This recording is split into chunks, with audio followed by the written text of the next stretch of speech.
for 2024 deliveries, the age 16 or less at the booking. Comparison data from birth in Scotland 2023-2024 database from Public Health of Scotland management recommendations. General info: despite the decline in under 18 conception and birth rate, the UK continues to have the highest rate of teenage pregnancy in Western Europe. In 2022, Scotland experienced a rise in teenage pregnancies for the first time in over a decade, with the rate increasing from 23.2 per thousand women in 2021 to 27.1 per thousand. Although this was still lower than the pre-pandemic, in 2019, the rate was 27.7 per thousand women, and in general, it's much lower than the figure in the 90s. So despite the decline, there are still quite a few teenage mothers needing antenatal care, particularly in deprived areas.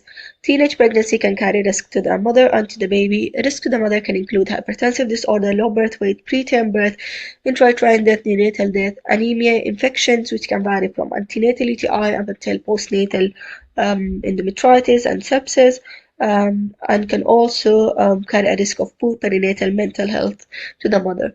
Risk to the baby can include general infant mortality, low birth weight, neurodevelopmental delay, behavioral, emotional, and neurodevelopmental disorders, and teenage pregnancy when they grow up as well. In terms of socioeconomic risks, disruption to the education has been noted, and worse economic opportunities, social stigma and exclusion, and as well as relationship breakdown with partners and families. From the data we collected, in terms of age of booking, majority of the patients had the age of 16 at the booking, and we had only one patient being paras and had one previous pregnancy. In terms of BMI, in comparison of our hospital to the other hospitals and the GGC in the region, most of the patients had normal BMI, but we noted that we had lower average BMI than GGC average, with more in healthy range and fewer overweight patients. We also had more patients being in the underweight category in comparison to the other hospitals in the region. In terms of ethnicity, in comparison of our hospital to the other hospitals in the region, both groups had majority of the patients being of white background, and it's noted that our patients were more likely to be from white background than GGC average, and much less likely to be from Asian background. That's our hospital in comparison to the other GGC hospitals. In terms of family nurse practitioner input, 96% were offered family nurse practitioner, and 90% accepted the family nurse practitioner. And majority of the reasons was because of having teenage pregnancy that was followed by teenage pregnancy late booking, and then teenage pregnancy and being vulnerable, and then teenage pregnancy and pregnancy being concealed. In terms of offering ultrasound scans, 84% of the patients were offered serial ultrasound scans. In terms of antenatal complications, we noted that anemia was the most common complication, and we've got variety of other complications that we noted in our patients, such as LGA, IUGR, SGA, PET, UTI, polyhydramnios, GDM, static growth, APH, PIH, late Booker, obstetric cholestasis, anhydramnios, preterm labor, abnormal Dopplers, short long bones, anencephaly, and urosepsis. In terms of reasons for presenting to the assessment unit, the commonest reason for presentation was reduced fetal movement. That's followed by abdominal pain, vaginal bleeding, headache, spontaneous rupture of membrane or preterm rupture of membranes, UTI, antepartum hemorrhage, shortness of breath, query preterm labor, chest pain, hyperemesis gravidarum, DVT, vomiting, back pain, lower respiratory tract infection, diarrhea and vomiting, hypertension, thrush, palpitations, fall, and COVID. Note that the patient may have presented multiple times with different presentations, or may have had two or more reasons for presentation recorded for a particular presentation. In terms of antenatal admission, A majority of the patients were admitted because of reduced fetal movements and need for extra surveillance. That was followed by APH, query preterm labor, urosepsis, abdominal pain, hyperemesis gravidarum, PV bleeding, hypertension, vomiting, query Schramm, and UTI, as well as urinary retention. And again, the same case that patients may have been admitted multiple times for different reasons, or may have had two or more reasons for admission recorded for a particular admission. In terms of mode of delivery, our hospital, in comparison to the other hospitals in the region, both had a majority of the patients delivering vaginally. In our hospital, 75% delivered had a spontaneous vaginal delivery. That was followed by having unplanned or emergency section, 17%, and then 16% operative vaginal delivery, and 10% planned cesarean birth.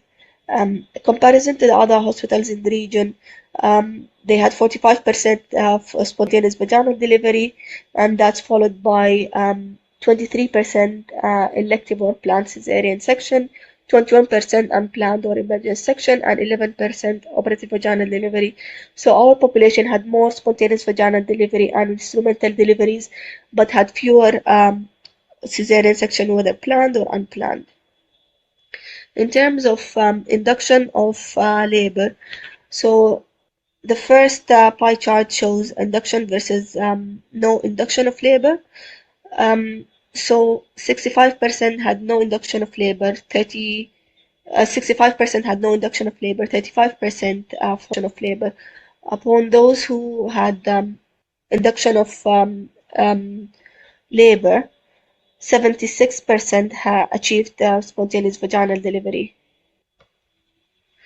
And that's in both groups. So both hospitals had like 65 and 60% achieved the vaginal delivery after having the induction of labor. In terms of gestational age at delivery, majority of the patients delivered between 40 to 41 weeks gestation, followed by 41, 42, and then preterm. Our data, 1% delivered preterm between 32 and 36 plus 6, and in the other hospitals in the region, the percentage was higher at 7.9. And in terms of very preterm, we had 1%, 1.7, and that was lower at 0.8% in other hospitals in the region. Extreme prematurity, 0.85, comparison to 0.5%. So our population was roughly in line with the rest of the GGC, although unfortunately the database wasn't big enough to make a firm conclusion, and our data doesn't reflect the general trend of teenage mothers to have premature babies more generally. In terms of birth weight, average birth weight was 3308, followed by low birth weight less than 2.5 kilograms, five patients, and then macrosomia of more than 4 kilograms, 3 patients, and extreme low birth weight less than 1 kilogram was 2 patients. Intrapartum complications, the most complication that we found was the fetal distress at 14.5%, followed by delay in labor, whether first or second stage of labor, followed by postpartum hemorrhage, very complex tear, breach in labor, and malposition in second stage. In terms of postpartum complications, the most common complication was a postpartum hemorrhage at 20.5%, followed by anemia, sepsis, UTI, wound infection, endometritis, postdural headache, PET, mastitis, third degree tear, significant vulvar tears, and overall, you can see that the majority is that 84 did not have any complications, any postpartum complications. Moving to the feeding method, all ethnicities, and the highest number was 85.7% had the formula feeding, around 18.16 did breastfeed, and 11.1 had combination of both formula and breastfeeding. In terms of feeding method by ethnicity, as most of the patients were of Scottish um, background, we noted that 71% had formula feeding in terms of Scottish patients. Romanian was the second group, so we noted that they also used formula feeding, and then moving to other ethnicities, the majority did breastfeed. Note that we did not collect the data on whether patients were exclusively breastfed or at what point of postpartum were they breastfeed, as we did not have this data recorded in the system. We just had the data of initial intention recorded. But for comparison, from Public Health of Scotland, 68% of Scottish babies are breastfed for some period postnatally, and our data likely reflects the fact that much fewer teenage mothers breastfeed. And difficulty to breastfeed at school might be contributing factor, as it's easier to share the care with the grandparents. Also, we noted that 27% smoked or vaped in their pregnancy. This compares to 9% of general population of under 17 years old, and is consistent with the finding of Public Health England that teenage mothers are 3 times more likely to smoke.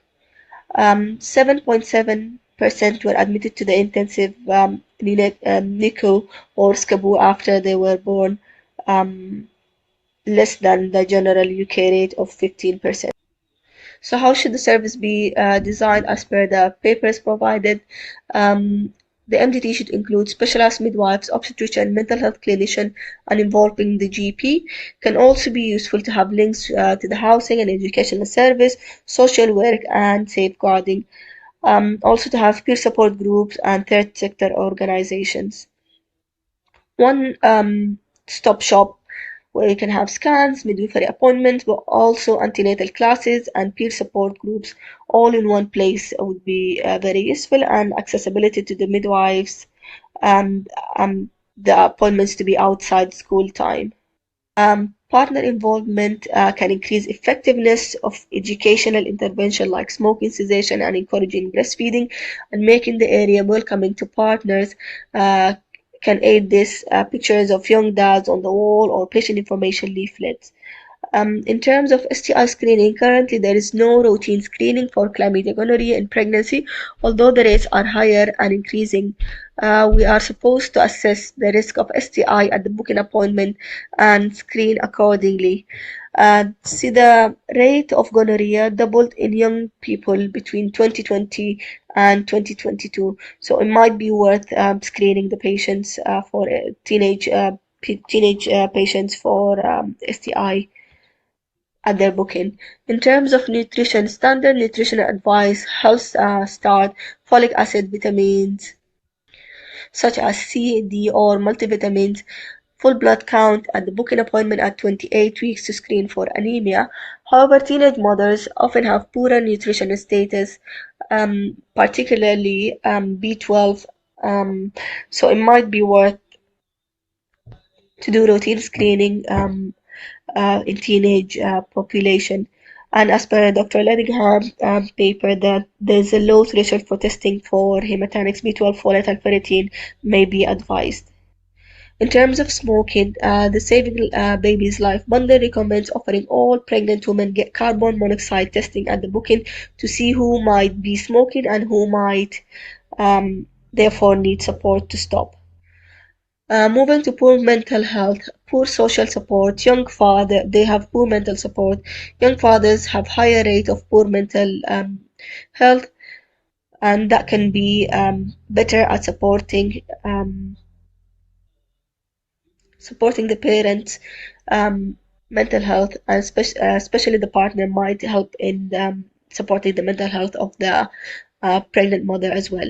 Rate of teenage maternal suicide have been growing up until 2022, although the latest Embrace 2025 report showed that it went down significantly. and the main task to combat lack of engagement with perinatal mental health service due to fears of child removal by social service. Generally, teenage mothers know about the benefits of breastfeeding and more want to do it than start, and they feel disempowered and judged by the healthcare professional. They value continued proactive assistance from healthcare professionals as well as support groups such as friends made in the antenatal classes. An intervention might be worthwhile to introduce to support this. Please find